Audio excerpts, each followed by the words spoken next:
Good morning students.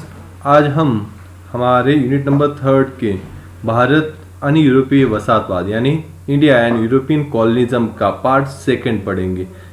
Last lecture को हमने पढ़ा था पोर्तुगीज और ब्रिटिशों ने इंडिया में आने के बाद कैसी कॉलोनीज यानी वसाहत बनाई, इसके बारे में पढ़ा था। आज हम पढ़ेंगे उसके बाद की एक कंट्री जिसका नाम है डचों ने भी इंडिया में आने के बाद कॉलोनीज यानी वसाहत बनाना स्टार्ट किया।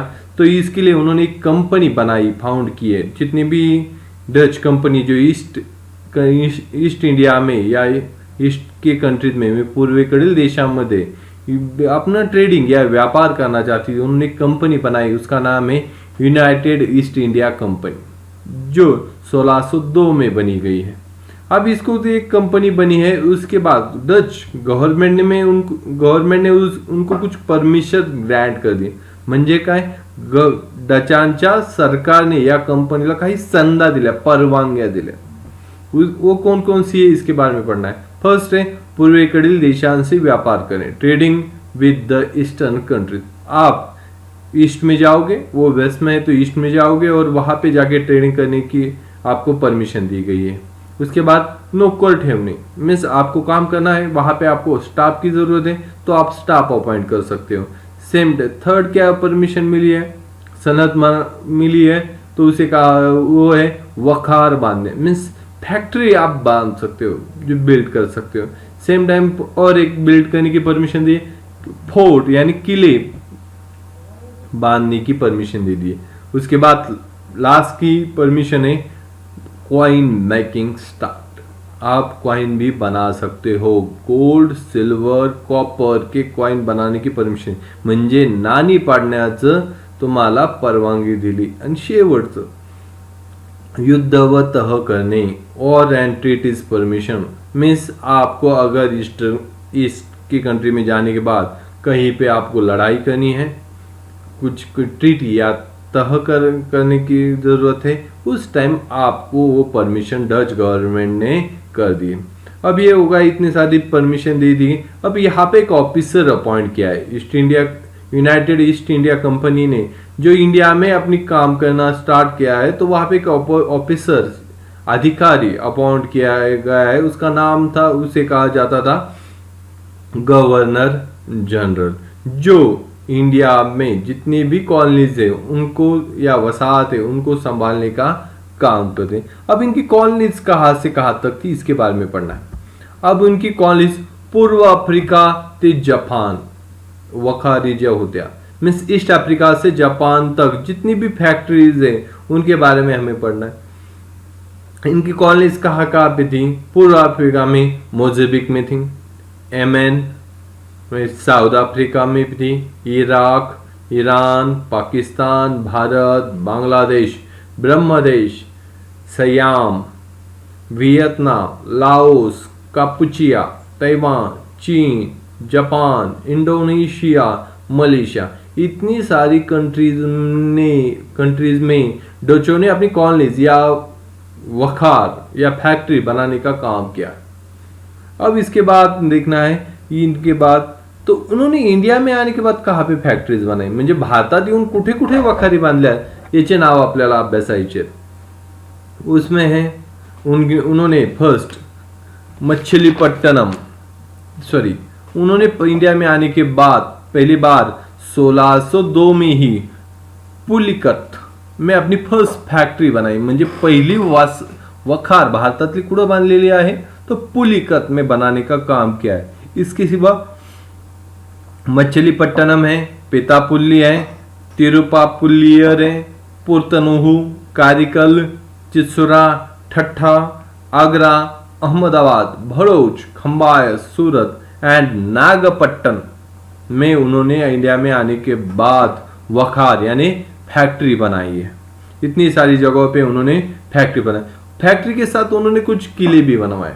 क्या बनाए, किले का। यहाँ पे ये फैक्ट्रीज में क्या काम कर रहे हैं, ट्रेडिंग करने का काम, सेल एंड परचेस का काम कर रहे हैं। रेसिडेन्शियल प्लेस है, ऑफिसेस है, वहाँ पे म्हणजे खरेदी विक्री होत आहे, राहण्याचं ठिकाण आहे, त्यांचे ऑफिसेस देखील वखारीच्या अंतर्गत होती। इसके अब फोर्ट क्या है, म्हणजे किले की इंपॉर्टेंस क्या है, तो किले वखारी यानी फैक्ट्री की सिक्योरिटी के लिए बनाई थी, सिक्योरिटी की इश्यू के लिए। तो उन्होंने कहाँ कौन से किले बनाए हैं इसके बारे में पढ़ेंगे। अब किले उन्होंने विजयनगर का जो एम्पायर था, मुझे विजयनगर का जो साम्राज्य होता, उनकी परमिशन लेके, परवानगी लेके उन्होंने पुलिकत और नागपट्टनम में फोर्ट बनवाने का काम किया। कहाँ पे, विजयनगर के एम्पायर की परमिशन लेके पुलिकत व नागपट्टनम में उन्होंने फोर्ट बनाए। सेम टाइम डचों ने पोर्तुगीजों को और में हराया है। किसे हराया है, पोर्तुगीजों को और में हराया, और में हरा के उन्होंने पोर्तुगीजों की कोची, हमने पोर्तुगीज पढ़ते समय पढ़ा था, ये जितने भी फोर्ट है जो पोर्तुगीजों के पास थे, कोची, कोडिग्लूर, कन्नूर, कोलम, ये फोर्ट पोर्तुगीजों के पास थे। पोर्तुगीजों को हरा के डचों ने वो अपने पास ले लिए। अब इसके सिवा अब उन्होंने कुछ और भी बातें की है, इसके बारे में देखें। अब उन्होंने कोची का जो रूलर है, कोची का जो किंग है, कोची का राजा, उससे कुछ अपनी परमिशन ले ली। क्या परमिशन ले ली थी, कोचीच्या राजाकडून काळ्या मिरीच्या निर्यातीचा एक अधिकार मिळवला। काय, काळ्या मिरीच्या निर्यातीचा एक अधिकार मिळाला, मीन्स कोची के किंग से उन्होंने परमिशन ले ली। और परमिशन उनके लिए किस चीज की, ब्लैक पेपर मीन्स काली मिरी को एक्सपोर्ट यानी निर्यात करने की परमिशन मिली है। अगर कौन करेगा कोची से ब्लैक पेपर या काली मिरी एक्सपोर्ट, तो हुई सिर्फ डच, और कोई भी नहीं करता। ये उन्होंने एक बहुत बड़ी बात की थी, जिसकी वजह से बिजनेस बढ़ा था उनके, या ट्रेडिंग बढ़ी थी। इसके सिवा डचों का जो नेवी है, यानी आरमार कहते हैं जो मराठी में, तो वो भी 70th सेंचुरी में सबसे स्ट्रॉन्गेस्ट आरमार था। जो इंडिया के बारे में सोचें तो उनके पास 20 शिप्स थे, म्हणजे जहाज थे। सेम टाइम अगर वॉर हुआ तो 3,000 to 4,000 सोल्जर्स वो वॉर में लड़ने के लिए भेज सकते थे। नेवी क्या, ये आरमार की उनकी फौज ने, तो इनकी ये पावरफुल की उनकी एक सिंबॉल में ताकदीचं एक निशान होतं। 20 जहाज आणि 3,000 ते 4,000 सैनिक उतरवण्यात। सेम टाइम अब इसी पावर की वजह से, याद शक्तीच्या जोरावर उन्होंने क्या काम किया, जैसे पोर्तुगीजों ने कारताज लेना स्टार्ट किया था ना, यानी लाइसेंस लेना स्टार्ट किया था, वैसे ही इन्होंने भी अगर इनकी एरिया से किसी इंडियन रूलर को अपनी शिप लेके जाणी, म्हणजे त्यांच्या एरियातून जर भारतीय राजाला जहाज घेऊन जायचं असेल तर त्या ठिकाणी परवानगीची आवश्यकता आहे, लायसन की जरूरत है। अगर नहीं ले तो तर ते जहाज जप्त करत, काय करत, जहाज जप्त करत, मीन्स सीज करने का काम डच करते थे। इतना हम डचों के बारे में इतना ही पढ़ना है। अब इसके बाद पढ़ना है फ्रेंचों में ने भी इंडिया में आने के बाद कॉलोनीज बनाई थी। अब फ्रांस का उस समय का जो अर्थ मंत्री मीन्स इकोनॉमिक फाइनेंस मिनिस्टर था, जो किंग लुई 14 का जो फाइनेंस मिनिस्टर है, अर्थ मंत्री, उसने एक कंपनी फाउंड कर दी, बना दी है, किस लिए, ईस्टर्न की कंट्रीज में ट्रेडिंग करने के लिए, म्हणजे पूर्वेकडील देशांशी व्यापार करण्यासाठी फ्रान्सच्या अर्थमंत्र्यांनी एक कंपनी बनवली।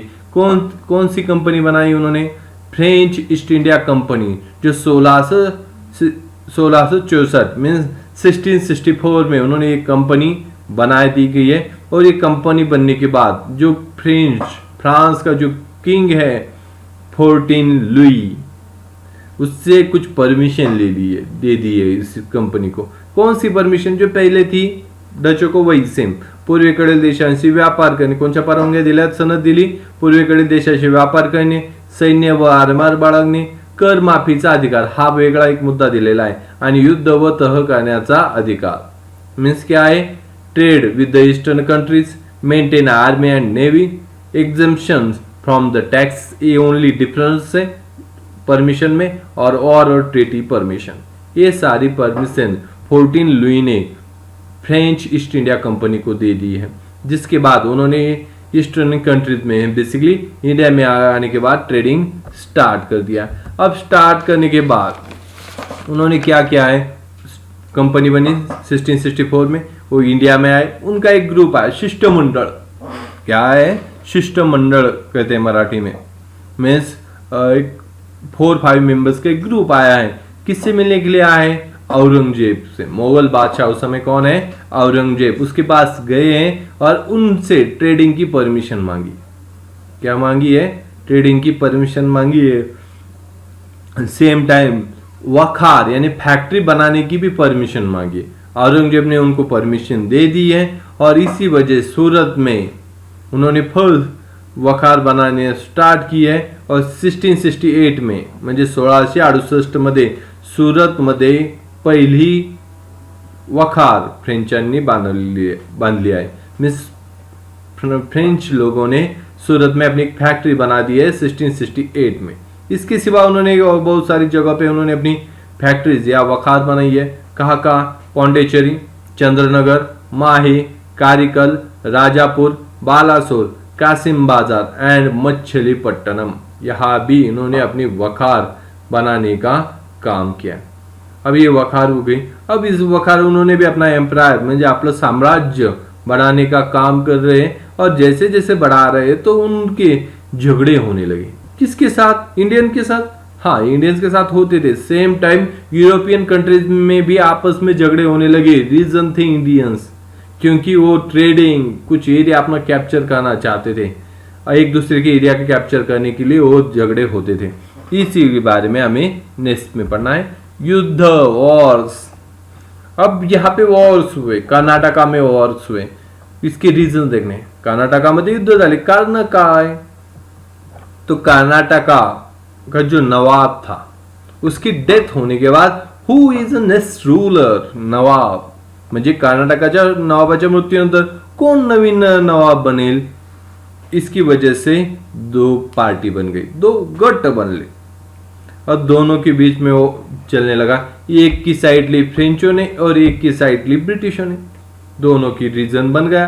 दोनों ने 2 पार्टी की और दोनों ने इस वजह से दोनों के बीच में ही वॉर हुआ। रीजन कर्नाटका का नवाब है और लड़ कौन रहे? फ्रेंच और ब्रिटिश। क्यों? तो उन्हें पता अगर मैंने कहा वो नवाब बन गया तो उससे मुझे बहुत सारे बेनिफिट मिलेंगे। तो फ्रेंच और ब्रिटिशों के बीच में वॉर्स या युद्ध स्टार्ट हुए। 3 बार वॉर हुए। इसे कर्नाटका युद्ध या कर्नाटकी वॉर कहते थे। 3 कर्नाटकी वॉर। कब से कब हुए? 1744 टू 1764 म्हणजे 1744 से 1764 के बीच में ये वॉर हुए। इन तीनों वॉर का इम्पैक्ट क्या हुआ? फ्रेंच हार गए। फ्रेंच क्या है? हार गए। फ्रेंच जैसे ही हार जाते हैं, अब ब्रिटिश ने कर्नाटका में अपना नवाब अपॉइंट कर दिया।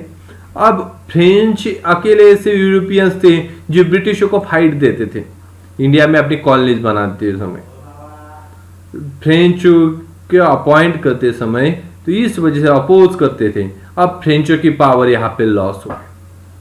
फ्रेंचांची शक्ति कमी झाली और इसका बेनिफिट मिला है ब्रिटिशों को। ब्रिटिशों को इसका बेनिफिट लेते ही जैसे फ्रेंचों की पावर, फ्रेंचांची शक्ती कमी झाली तसे ब्रिटिशों की पावर बढ़ी, शक्ती वाढली और उन्होंने ऑल ओव्हर इंडिया में अपनी रूल करना म्हणजे आपल्या साम्राज्याचा विस्तार करण्याला शुरुआत झाली। बाद में हमने पढ़ा है कि ऑल ओवर इंडिया में ब्रिटिशों का ही राज था। फ्रेंच सिर्फ पौंडीचेरी तक लिमिटेड रहे। यहाँ पे हमारा फ्रेंच पढ़ गए हो गया है। अब हमने इस यूनिट में क्या क्या पढ़ा? Portuguese, British, Dutch and last में पढ़े हैं फ्रेंच। शॉर्ट था यूनिट। अब यहाँ पे हमारा ये यूनिट खत्म होता है। Thank you.